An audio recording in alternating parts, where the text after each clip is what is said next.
Bonjour à tous. Alors ça fait un moment que je travaille cette formule.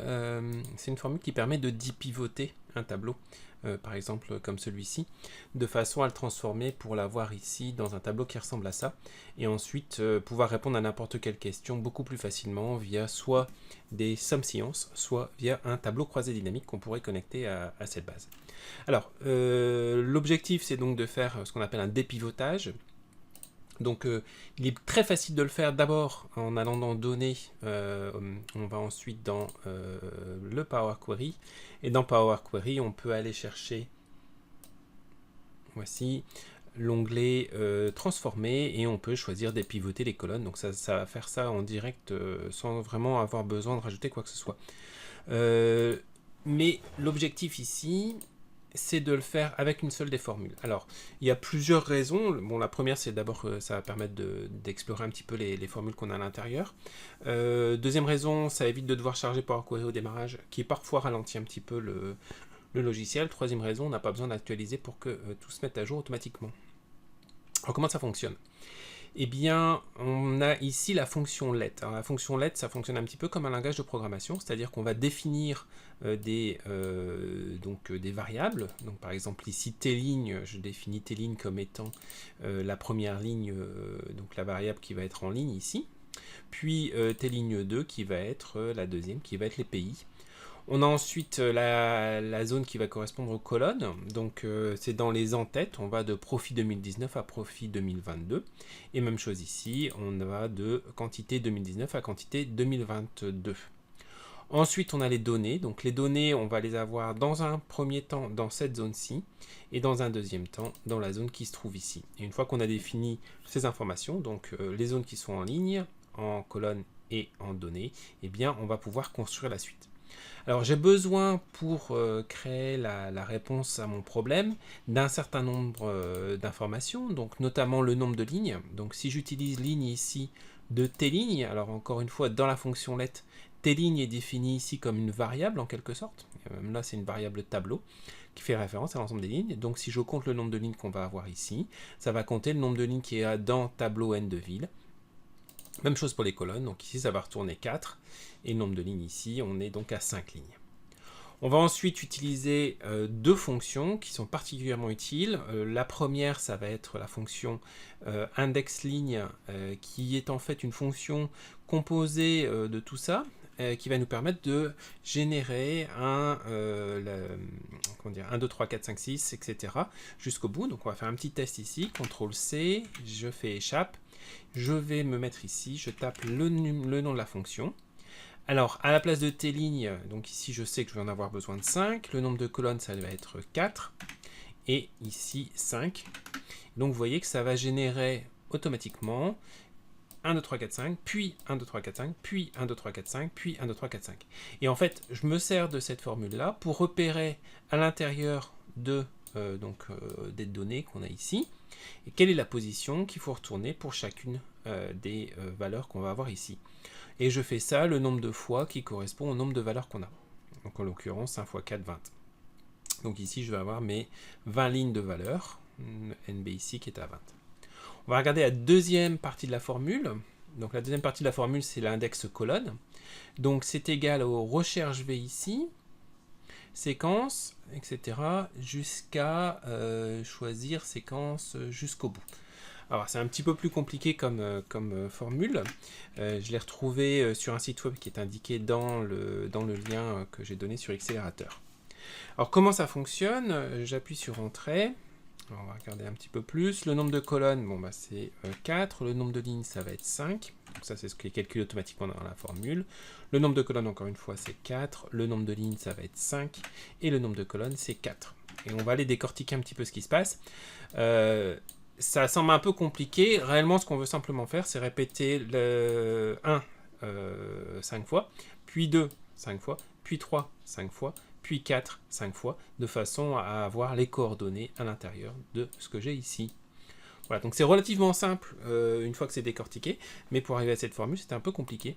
Je suis d'ailleurs surpris qu'on n'ait pas une séquence qui puisse le faire en direct. J'ai cherché un peu, mais sans trop de succès, donc c'est ce que j'ai trouvé de mieux jusqu'à présent. Alors si on décortique ceci, la fonction séquence, ça permet d'ajouter une formule. Donc on va regarder un petit peu ce qui se passe. Alors, je vais ici, je vais mettre égale séquence. Donc là, on a une séquence qui va de 1 jusqu'à 16. On a une autre séquence ici qui va... CTRL C. Je vais la mettre ici. Je vais mettre égal. Voilà. Ça, je vais la mettre ici pour qu'on comprenne bien ce qui se passe. Alors, je fais une recherche verticale de ce qui va se trouver à l'intérieur d'ici. Et je vais choisir la séquence qui est là et ensuite la séquence qui se trouve ici. CTRL C.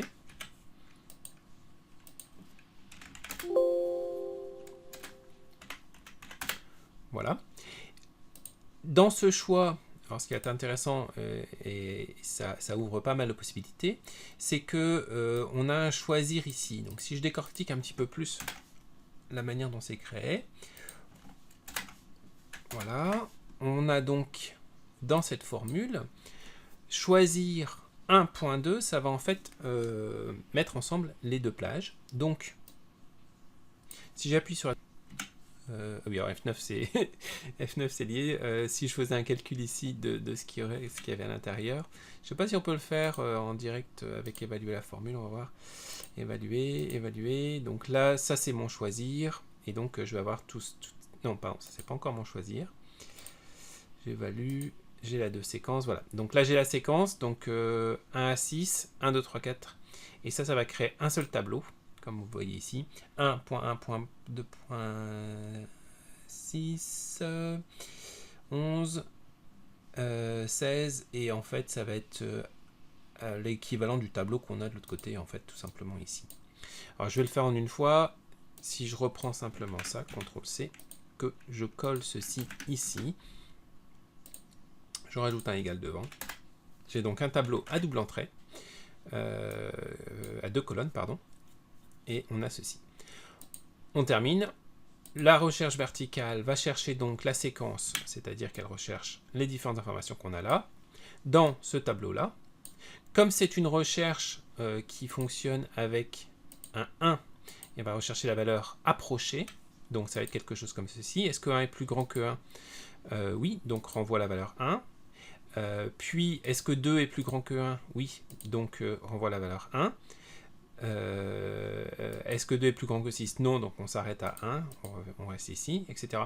Est-ce que 6 est plus grand que 6 Plus grand ou égal que 6 Oui. Donc on continue, on va renvoyer la valeur 2 ici. Est-ce que 6 est plus grand que 11 Non, donc on s'arrête à la valeur trouvée précédemment qui est ici. 7. Est-ce que 7 est plus grand que 1 Oui. Plus grand que 6 Oui. Plus grand que 11 Non. On s'arrête à 6, on renvoie la valeur 2, qui est la deuxième position dans le tableau, la deuxième colonne. Et donc on se retrouve ici avec les valeurs qui ont été renvoyées là. Donc voilà un peu comment fonctionne cette recherche V. Donc un petit peu spécifique, je dirais que c'est l'aspect le plus compliqué de cette fonction. On a donc maintenant l'équivalent d'une ligne, d'une colonne, et donc on va pouvoir aller maintenant rechercher l'information dans les données. Donc ici ce qui m'intéresse, ça va être, donc là c'est relativement simple maintenant, on a simplement un index. Donc je vais avoir un index dans mes lignes. Je vais prendre la première ligne ici et je reprends l'index de ligne qui a été calculé. Donc ici 1, 2, 3, 4, 5, 1, 2, 3, 4, 5, 1, 2, 3, 4, 5. Donc si je faisais ça en direct, ça nous donnerait quelque chose comme ceci, égal index. La matrice, donc ça va être les villes, point virgule. Les lignes, ça va être tout ce qui va être là, point virgule. Les colonnes, en fait, il n'y en a pas, donc on s'arrête là, où on aurait pu mettre point virgule 1. Et donc on voit qu'on répète cette matrice-là plusieurs fois, puisque c'est à chaque fois 1, 2, 3, 4, 5, et on continue comme ça vers le bas, ce qui nous donne le premier élément de la matrice. Même chose pour le deuxième, F2, donc plutôt que de sélectionner la ville, on va sélectionner le pays. Voici, donc là on a tous les pays ici, France, Canada, France, etc. Puis, on va aller rechercher, je reprends ici. Donc là, on a fait ceci. On va maintenant rechercher les années. Alors, les années, c'est quelque chose qui est un petit peu plus compliqué. Je vais agrandir, double-clic ici.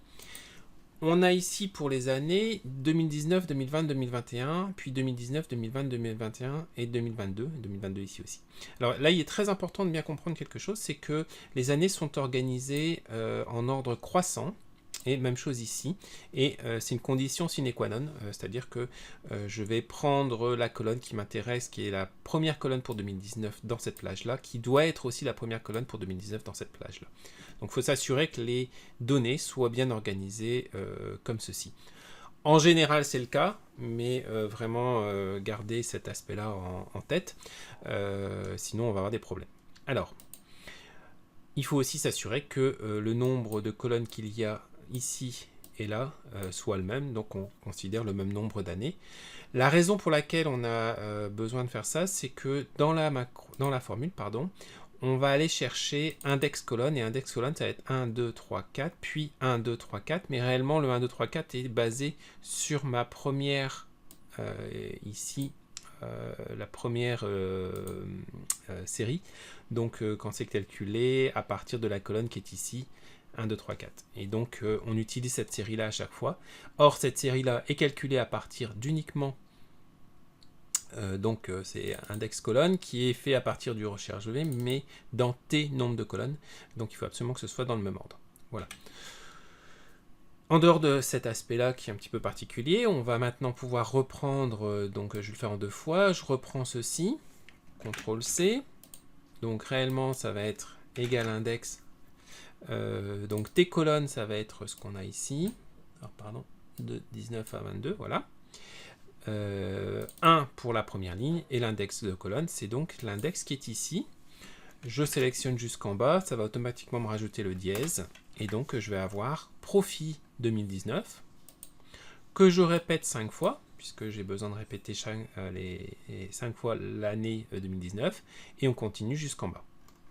Donc ça c'est bien. Maintenant ce qu'on pourrait se dire c'est que bon, bah, ça c'est le profit, c'est très bien, mais j'aimerais mieux récupérer donc uniquement l'année. Donc on va considérer uniquement l'année. Comment on fait ça? On va revenir ici et je vais prendre à droite les 4 derniers éléments et je convertis en numérique. Donc une fois que j'ai fait ça ici, CTRL C, je reviens ici, voilà, je rajoute mon égal, je refais la transformation que j'avais fait tout à l'heure. Donc les colonnes ça va être le profit ici comme ceci, l'index de la colonne c'est ceci, dièse, entrée, et on se retrouve donc avec 2019, 2020, 2021, 2022. Voilà, c'est pour l'année.